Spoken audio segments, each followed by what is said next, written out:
Hey there, small business owners. Ever feel like you're always putting off updating your website? For most of you out there, building and maintaining an online presence can be overwhelming.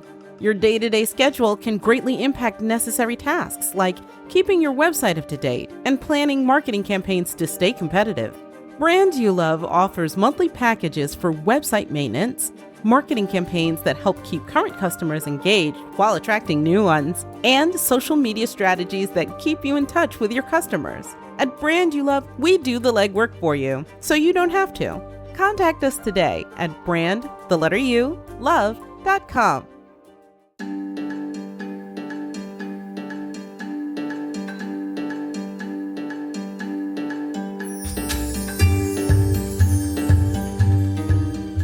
Welcome back to Desert City. I'm Duke Walter. I play Ellen. Dean Martin Jr. is Kevyn. Chris Freedom plays Theo. And Jazz Abramowitz is our Dungeon Master.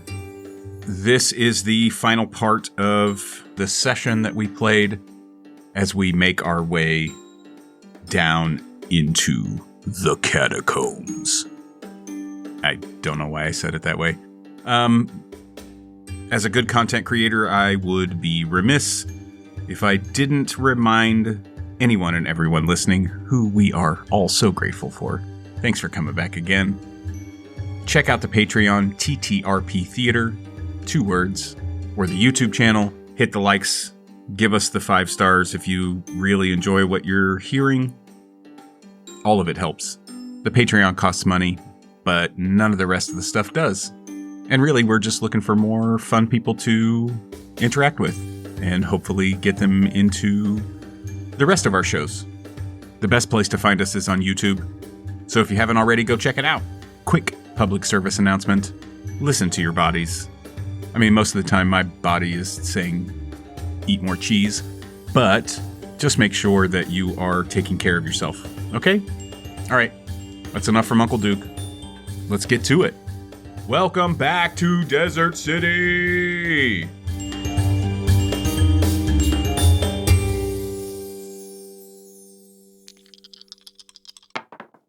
I believe it's time that we start our journey, lads. Away we go. Go. We got the map. Traemor, get a head start. Yeah, Traemor, you lead the way. Okay. What? Whoa, hold on. Traemor, Yeah. I'm with the holiest people I know. We're not starting this journey with a prayer. I mean, if you guys want to pray, I'm fine with that. Lead it, Traemor. Unless, Theo, you would like to say a prayer, I'll be happy to say a prayer. You do it. Please, everybody, gather around. He takes the hands of Ellen and Theo, one on each side of him. Kevyn next to Ellen. Traemor next to Gorn, in a circle. Eos? He's leading. Yeah. Ellen and Theo are on either side of Eos. His eyes close. Lathander. Oh, I thought Traemor was leading the prayer. No. Okay. Anyways, yes. Lathander, we bathe in your light. Our mission is to rid the evil of Calimport, and we desperately need to bask in your glory. We ask for your strength. We ask for your light, that it may guide us in the safest direction towards our goal. In your name, we quest. Theo, give me a religion check. Lucky 13 plus 2 for 15. 15. You feel an intense connection with Lathander in this moment. Go ahead and give yourself a D4 of inspiration to use for later. What? I don't know how to do that. Top right above your AC, there's a box that says inspiration. If you click on it, it'll give you like a little half red sun. Oh, nice. And when you use it, roll a D4 to add to your saving throw or your attack or your whatever. Right. Yeah. Heck yeah. Noise. You guys can also roll a religion check if you'd like at disadvantage because you're not a follower of Lathander. I already have inspiration, so I'm good. Right on. Kevin's not religious. Anytime there's prayer, he's got his eyes open and he's looking around to keep an eye on the holy people. I feel like that jacket is inspiration. Right? Right? All right. So we're going to start traversing through the tunnels. And we're also going to balance what's happening on topside.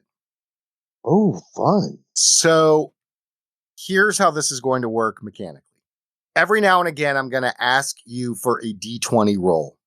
It's going to be a contested D20 roll, and each of you will be representing the other people at the table and what they're doing topside.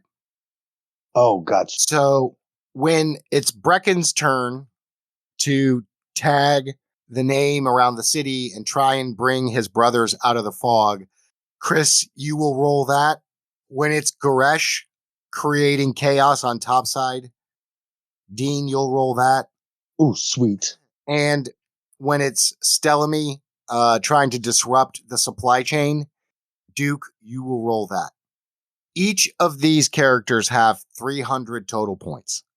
Whenever you win a contested D20 roll, the amount that you win by will be subtracted from that number. The lower it gets, the better they are doing towards their goal. If you fail and they beat you on the D20, then Cassandra and her group of citizens who also have 300 points will start to reduce. If they get to 0, a whole bunch of people die. If you are able at the same time to reduce all 300 points from Brecken, Goresh, and Stelamy, so 900 points in total, then you will successfully basically put Sunrise Lord Dawil, like Saruman style, up on Dawn Tower. You know what I mean? Like after he's been defeated and he's just up there yelling at everybody. On the Ford plant. So we will just do that intermittently. I will occasionally pipe in to ask one of you for a contested roll, and I will keep track of where those are going. Does that make sense, everybody? Yes, sir. If you crit, then you get to double. So 40 plus whatever your modifier is. All right. I am ready to go down and face whatever it is we need to save our city. Who has the map? Oh, I do. Kevin's got it scribbled down. He's got the path. Ellen, Kevyn, please lead the way. All right. What would you like to do? You can look at the map. You can tell me which direction you want to go. We got no choices to go anywhere yet, do we? It's pretty much just shoot in, hang a right. Well, no. You can go left. You can go right. Once you make that choice, once you make the choice, then there's a myriad of ways to try and get to where we think the agate is. We go down to that first kind of crook. Yeah. And then just head straight down. And when we get to that fork in the road, I'm going to turn to Gorn. Is it smarter for us to just go left and keep left all the way around? How dangerous is this path? Ellen, the Thieves Guild has probably only cleared out the top portion of this. So, realistically, if you're thinking about Calimport, and you're looking at the map, the top section here, that represents basically what's underneath the city.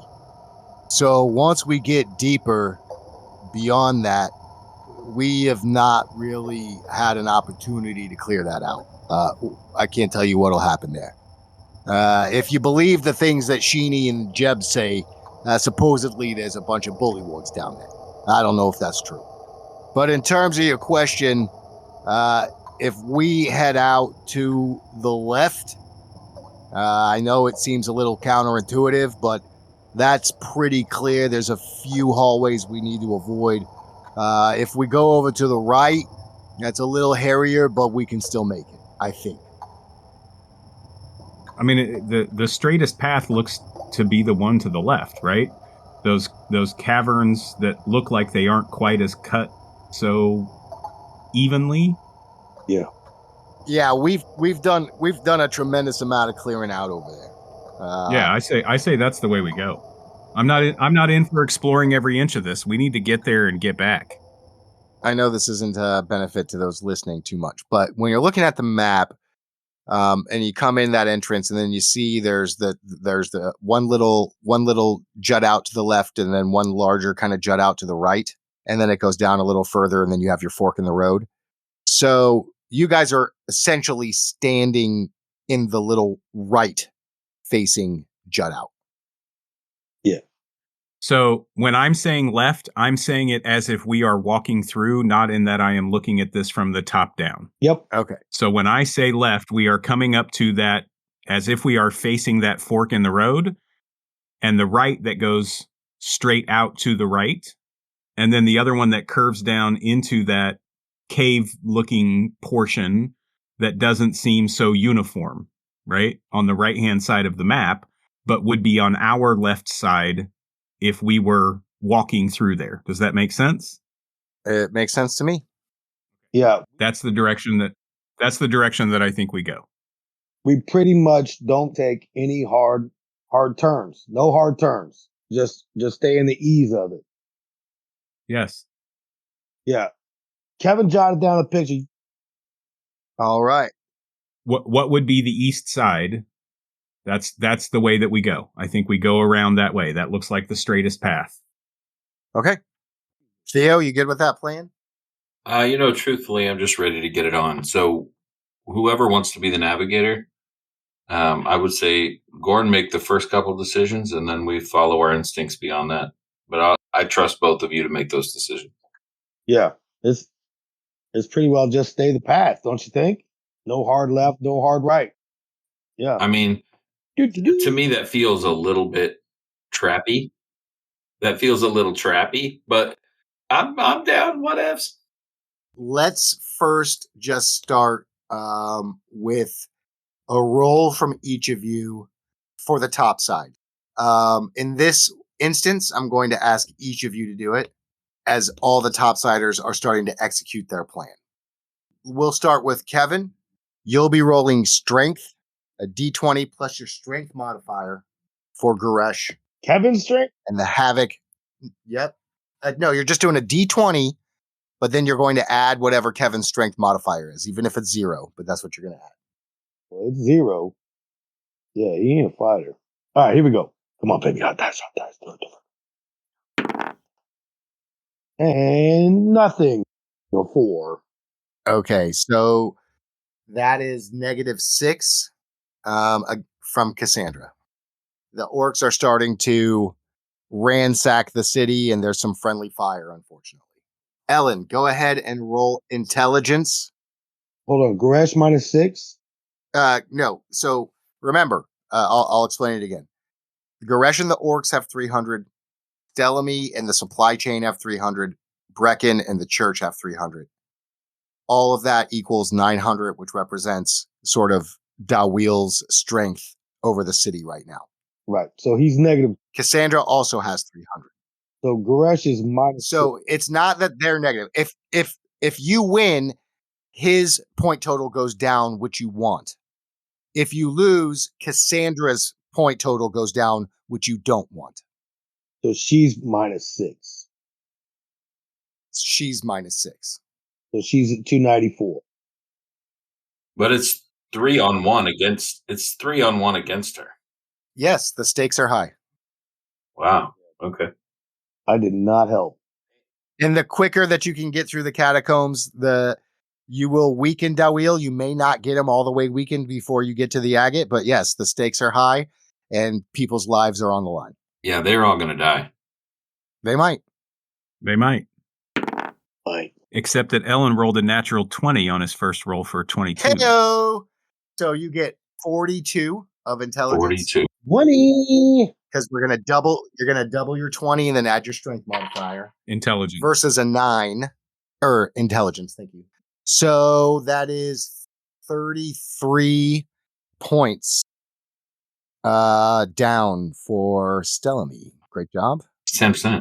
Just keep it up. Nat 20s all the way, baby. Nat 20s all the way. Yep. All right, and Theo, you'll be rolling wisdom for Brecken. That would be a natural 4 plus 3. And versus 9, so Cassandra loses 2 more. He's tagging the walls, and it's making people angry, and they're fighting against each other.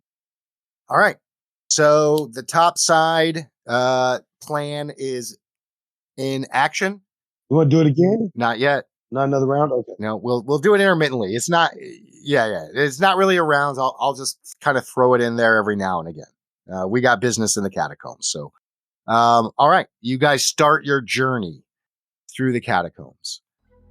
You follow the path to your left. Your intent is to take the long path that seems to be more or less straight there until you get much further into the catacombs. Which is probably the most guarded. Yeah. I'm going to roll stealth, please. Yep. Go ahead and roll a stealth if you like. Anybody who wants to do so. 10. Got it. And we've got a 9. What happened to you? So these paths are pretty well clear for right now. And you guys are kind of walking through.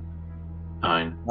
You have a moment to chat, if you'd like, strategize as you're traversing through these mostly cleaned halls. I got a 9 as well, for the record. Elwin, Yes, Gorn. if I shouldn't make it back, and you do, can you deliver a message to my sister? Of course. Can you tell her that she was my world? I'll bet she knows. But yeah, She might. I'll happily say that. And that's it, right? Yes, Gorn. Don't make me fucking haunt you from my grave. You know what I mean? If you're going to haunt anybody, it's going to be Theo. You know that. Well, that's probably true. I'm into it. Yeah, I'm into it also. Okay. You can haunt me and my grave also, if that's what we're talking about. Should I bring my annoying little brother with me? You did. What? I also like graves. Also. Great. Perfect. I think Traemor is already haunting us. Yeah, pretty much. Hey, you guys want to play a game or something? No. Not really. Oh, okay. I've never been on an adventure before, so I don't know what we do. One of the things is be quiet. Oh. How is it before every cart ride, after every cart ride, before every meal, waking up, midday, before bed, you people are always praying, and then we're about to go to most certain death? No prayers. Oh, was my prayer not sufficient for you? I am sorry that I have failed you yet again. I was just surprised you guys weren't more prairie. Seems like you pray all the time. My connection to Lathander is strong, but it is understandable if there is distrust amongst the church right now. I did not want to force my beliefs on anybody else. Lathander, if you're listening, can you please shine a light on Kevyn's trust issues? No trust. I feel like you all better be about as usual prairie. It's a lot of prayers. I was just surprised. That's all. Pray all the time. Kevyn, I think you know my relationship with Lathander is about something other than stated prayers. Dude, yeah. But you can imagine poor Kevyn. Like I said, these guys are praying all the time. So at this point, what I would like you guys to do is to determine your movement speed. So the way that travel works in D&D is you can basically travel up to 8 hours a day without running the risk of accumulating levels of exhaustion. What exhaustion will do is make it very difficult to achieve any kind of positive rolls. So you can choose a traveling pace, and that's going to dictate your movement speed. And then I believe, I got to find it, but there are rolls that you can do that will have you do to determine how successful that is. Survival. Yeah. I love it. Dungeon crawl. Okay. Go ahead and you can do one person can roll survival for the group. I've got +3. I've got +2, but I'm happy. I'll steer you with the map. Yeah. Give you the help action.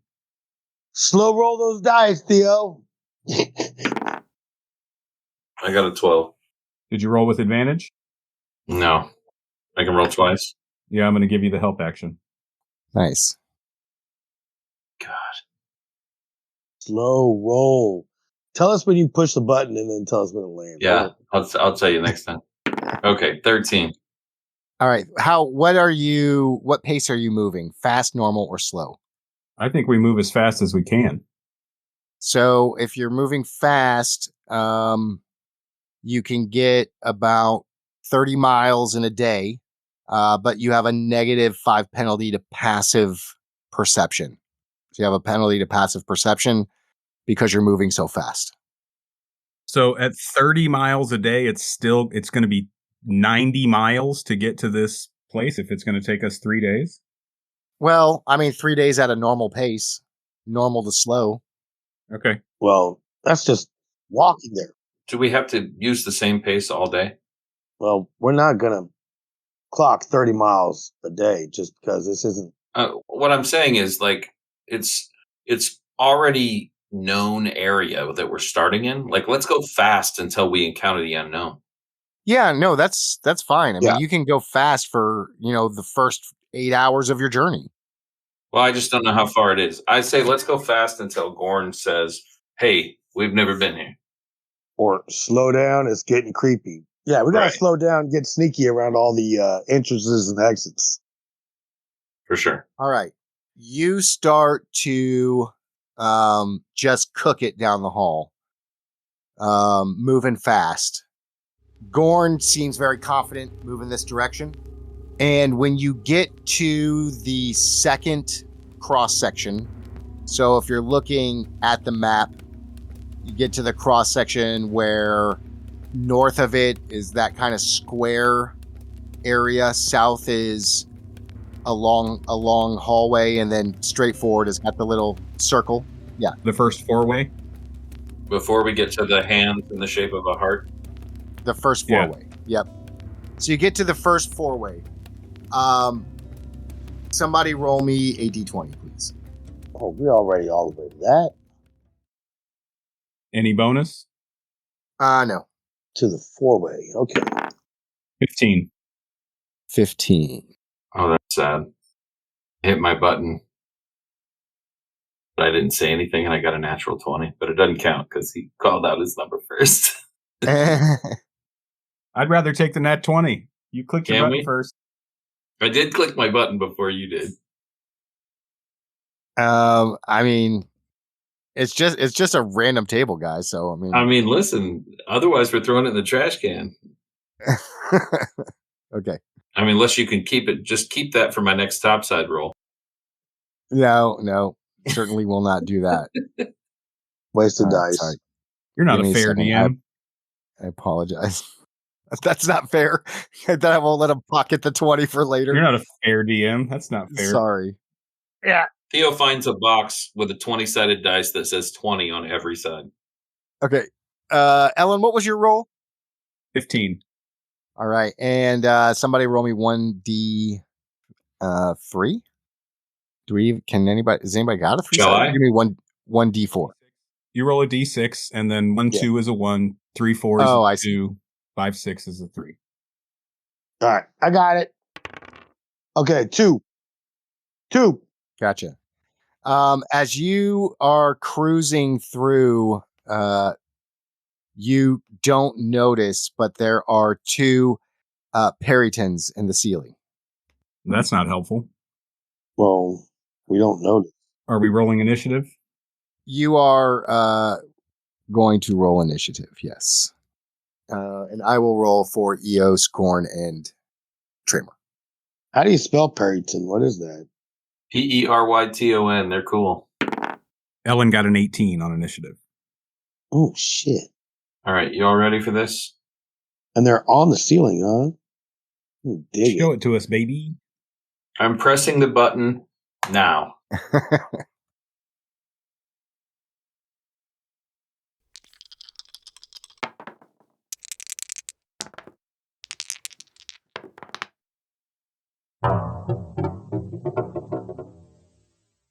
It stopped moving, but my score hasn't shown up and it's behind something. So I got a 2 plus a -1 for a 1.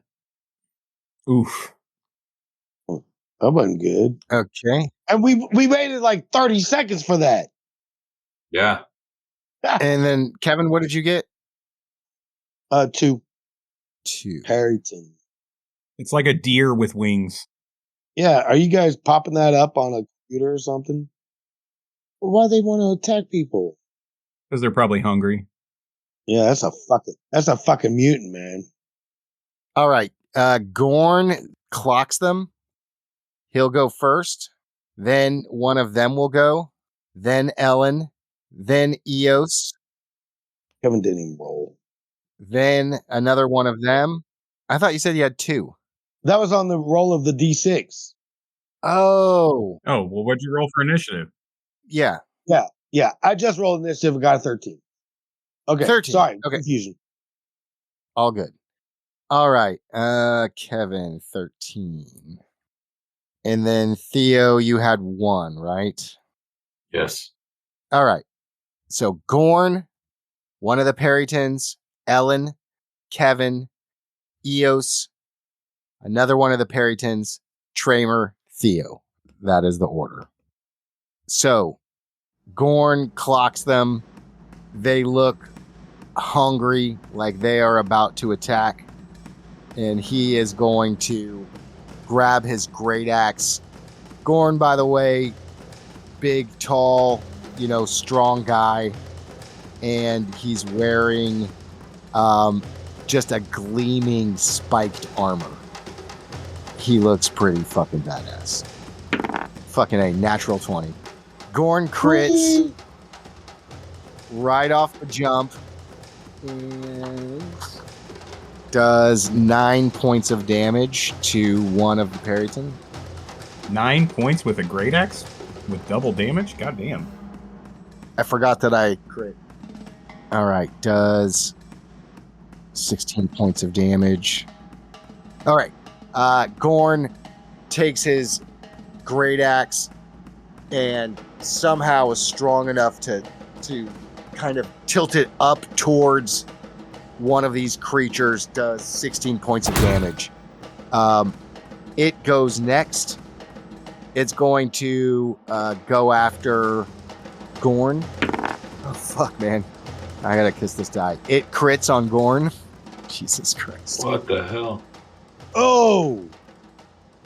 With its first attack. Can somebody roll me? Sorry. I'll get my shit ready here. Sorry, guys. When the DM has 5 characters in a battle. Yeah. Feel the pain. All right. He good. Does 15 on Gorn with first attack. And now it will take a second attack with its talons. And it critically fails on the second attack. So gets a good gash of Gorn. Misses on kind of the dive bomb attack. Ellen, you're up. That's great alliteration. Come on, baby. All right, Sunblade it is. Is it close enough for a Sunblade, or do I need to fire? No, you can take a crack at the one that just was kind of like dive bombing Gorn for an attack. Okay, I'm going to steady aim with my bonus action and then take a swing. A 15 to hit. 15 will hit. Nice. And then 19 points of damage. You kill the Perryton, Ooh. it falls dead to the ground, and the other one just takes off, flies away. Good choice. Heck yeah. I just decapitate it right as it comes by. I just, in one swift movement, like the blade comes out, I'm swinging it as the sun blade releases from the hilt, and I just whip it around, cut its head off, and the hilt goes right back into my waist. Nice. And Traemor grabs it, and he's like, this is get eaten. I'll cook this up later. And he slings the carcass over his back, the headless carcass, and lets it bleed out as you guys are walking down. Oh my god. Traemor, you're just leaving a path for something to find us, buddy. It's not a good idea. Yeah, should we not worry about food, I guess? I got plenty of rations for you. Oh, okay. Can Kevin take a shot? Kevin wants to take a shot. A shot at what? What do you want to take a shot at what? He's still in combat. He wants to shoot that thing on his flight out. I mean, you can take an opportunity attack on it if you want. Yes. Is this the one that just ripped into Gorn? No, that one's dead. It was his buddy who never got to attack. He was still up in the rafters, and after his buddy went and got decimated by you guys, he left. Well, it ain't going anywhere. We're gonna have to deal with it later. So he's gonna go ahead and pop him one. Okay, go ahead. Take your crack. You get a shoot with advantage because it's on the way. Kevin's just sending the message. Did you roll twice? He rolls a natural. Oh, no. Man, like I said, I don't know what I'm doing. And okay, just send the message. You scored an 8 on your attempt to hit. Yeah. Oh yeah. Okay. Yeah. You miss. You fire off an arrow, and the bird. I mean, the birds are these Perrytons are relatively smart, so it understands the message. Oh, good. All right. Well, when he gets a chance, he's gonna retrieve that arrow. Back to Traemor eating this thing. He was gonna cook it first, but you guys told him to leave it behind, so he drops it on the ground. I mean, I guess if you don't want it. And you guys are past the first four-way, and you've gone about half of the day's travel allowance without running into penalties. At what speed would you like to move for the next section of your day? Gorn, have you been here? Yeah, I'm all right. This is what we call the Dragon's Eye, and once we get past here, it gets a little dicey, but this way is usually clear. All right, let's gate past the eye hole quickly. Yeah, let's move fast. Okay, go ahead and give me a survival roll. With the help action from Ellen. 2 rolls. Yeah. All right, first roll. All right, I got time to take a nap. Right. No. First roll is 16. Second roll is coming. What the hell? Okay, 16. Sweet. That'll do it. Yeah. You're able to move quickly. There aren't really too many, like Gorn said, this is a pretty clear path. You get to the Dragon's Eye. Would you like to go left around the circle or right around the circle? We pretty well been just staying left, hadn't we? So far. Yeah. Stay the course. Yep. Yeah, I think we go left here, guys. I think we go left. Let's go. All right, away we go. Moving fast. All right. You move left around the Dragon's Eye, and somebody roll me a D20. Somebody got it? Dean, you got it? Yep. All right. Don't know why you asked me to roll these weak ass dice. Come on, baby. Wake up. Time to light them up. You shouldn't be rolling your ass dice. Oh, there's the 20, baby. Nice. Oh, Hell shit. yeah. Nice. Natural 20.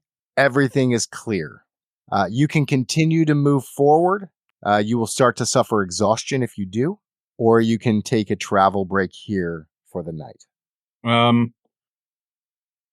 How much further do we? Gonna have to take a break. Yeah, I think it's. Let's find a place to hole up. Gorn, do you know of any places? You know what I mean, where we can rest easy? Not really, but this seems okay. Seems pretty clear. There's not much that comes to the Dragon's Eye. It's one of the last. Once you go deeper from here, you're really getting away from more or less the part of the city that the Thieves Guild manages. How do you think they're doing up top? Oh, good question. Someone want to stay up? One on each side? I Keep think eye down the hall? Yeah, I think I will. If you'll allow me, I will. I would like to do something for us. You see Eos close his eyes. Here we go. He starts chanting an incantation, and he casts Theoman's tiny hut. Ew. As you see a small tent appears in front of you. Please, come in. There's room enough for all, and we will be well protected through the night. I get the little spoon. How do you spell that? Leomunds. Good night. Cool. As you enter in what appears to be a very modest tent on the outside, as you walk in, you are reminded of a room that is like one of your favorite childhood memories from Dawn Tower. It is bright. It feels like you could be sitting inside of the church's opening room, with the sun cascading in from the stained glass windows all around the side. I trust that you'll all be comfortable here. There's cots available, and we can be here for about 8 hours, and we'll be safe. Cool. This is great. Thank you. All right, let's do topside rolls and see how we're doing. In that 20. Let's this time start with Stelamy. Oof. 3 + 2 is 5. Oh. Ooh, they got a 1. So Oh. 4 points reduced for Stelamy. Nice. Goresh. Hot days, baby. Here we go. And 9. 9. 4 points go away from Cassandra. Ugh. Not winning. Brecken. Wisdom. All right, in the air. Oh, don't stop there. I got 5. All right, they got 18, so 13 points are whittled away from Cassandra. Ouch. All right.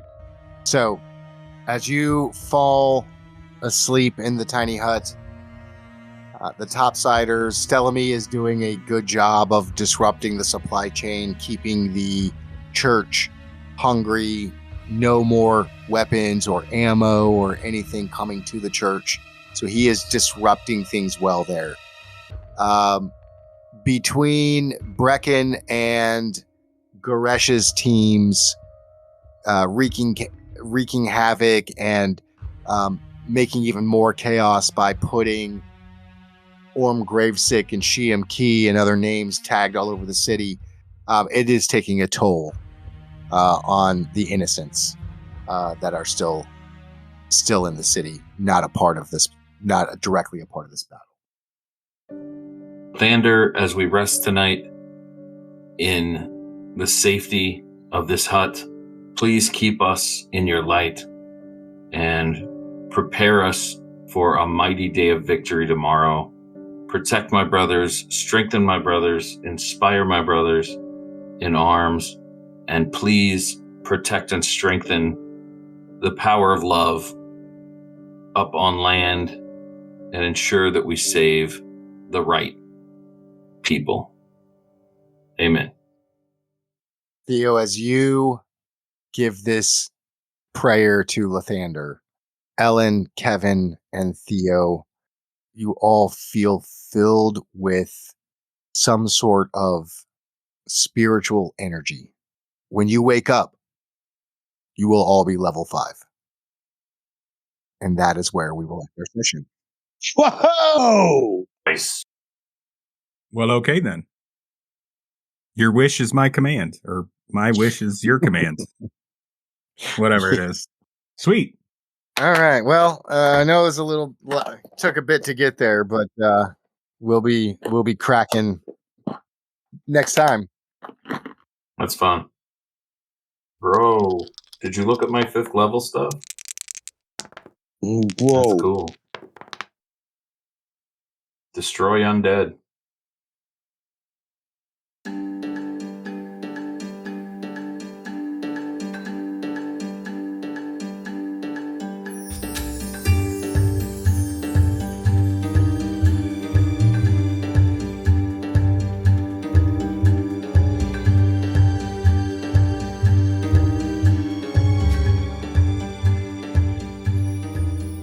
This is Desert City, a D&D5E actual play produced by TTRP Theater. I'm your Dungeon Master Jazz. Theo is played by Chris Freedom. Ellen is played by Duke Walter. Kevyn is played by Dean Martin Jr. TTRP Theater is a group of actors, artists, and gamers from all walks of life that play a diverse set of games in a diverse set of styles. We have a wide array of content available for free on YouTube. Search TTRP Theater and subscribe to our channel. Follow us on Twitter at TTRP Theater. We'd love to hear your feedback. Comment on YouTube or tweet about the show using hashtag RenCityPod. That's RENCITYPOD. Or follow us at the same handle, at RENCITYPOD. Be good to one another. See you next time.